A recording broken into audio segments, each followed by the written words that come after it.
महाशिवरात्रि उपलक्षे एशियार सर्वबृहत शिवलिंग बाबा भूषंडेश्वर पीठ में मंदिर ट्रस्ट पक्षर स्वतंत्र भाव जलिब 1 लाख दीप एने सामाजिक सम्मेलन जरिए सूचना देछि मंदिर ट्रस्ट बोर्ड। तेबे एही भव्य कार्यक्रम में अधिकरू अधिक भक्त और श्रद्धालु सामिल होगाकू मंदिर ट्रस्ट बोर्ड तथा कमिटी पक्षर निवेदन कर सूचना अनुसार बालेश्वर जिला भोगराई ब्लॉक कुंभीरगढ़ी पंचायत अधीन सुवर्णरेखा मुहाणरे रही एशियार सर्वबृहत शिवलिंग भूषंडेश्वर।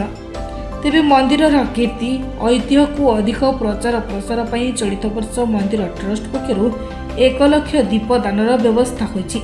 यह छड़ा 50,000 भक्त और श्रद्धालु बसी दीप जालिबार व्यवस्था बोली भोगराईर पूर्वतन विधायक अनंत दास पुआ अभिजित दास सूचना दी। ओडिशार सुरामधन्य कंठशिल्पी सौरभ भरद्वाज द्वारा भजन संध्या कार्यक्रम आयोजन कर पुरी श्री जगन्नाथ मंदिर पर राज्यर द्वितीय परिचय भावे बाबा भूषंडेश्वर मंदिर ओडिशार काशी हम बाबा भूषंडेश्वर।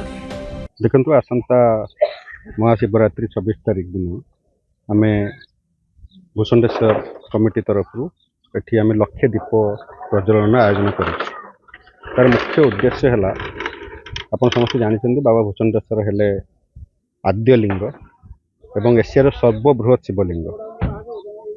आमे दीप आमर जो महाशिवरात्रि रे बहुत बड़ आकार आयोजन करुछु एथिपाई कि बाबा भूषंडेश्वर जो महत्व तांकर महात्म्य खाली ओडिशा नुहे खाली भारत नुहे सारा विश्ववासी जानतु।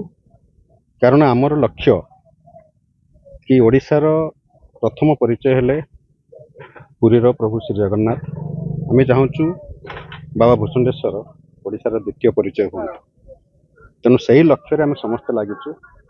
मोर समस्त को अनुरोध सारा भोगराईवासी को सारा बालेश्वरवासी को ओडिशावासी को समस्ते आसतु आमर महाशिवरात्रि जागर दीप प्रज्वलन करंतु एवं ए महासमारोह रे समस्त सामिल हों। लक्ष्य उद्देश्य होची आमे गोटे वार्ता ओडिशावासी तथा विश्ववासी को पठाइबा को चाहूँ जे एशियार सर्वबृहत्तम शिवलिंग जहाँकि ये शिवलिंग आउ कौनसी ठारे नहीं। तेणु यहाँ महात्म्य को प्रचार प्रसार करने आमर ट्रस्ट बोर्ड तथा स्थानीय एमएलए विधायक सर्वदलीय भाव में आम पदक्षेप नहींचु जे बाबा भूषंडेश्वर किमिति जिमिति एशियार सर्वबृहत्तम शिवलिंग कहूँ ता आकार जिमिति आम से बार प्रसारण कले हे तो आमर भारत सरकार ओडिशा सरकार तो दृष्टि दौरान भारत सरकार दृष्टि पड़ो एवं ओडिशा बेंगल बिहार छत्तीसगढ़ जेरकम सबू यात्री यार महत्व एवं यार विषय जानवे एवं भारत वर्षर रत्नविद को कहबू जो एठी जो अलौकिक जो सब पत्थर बाहर माटी खलन पर आमर किंवदंती कहे रावण जिते बड़े एठी आनीला जदि रावण सत आनी था से ताहले एटा 12 ରୁ 15,000 वर्ष तलर कथा रावणर कथाटा।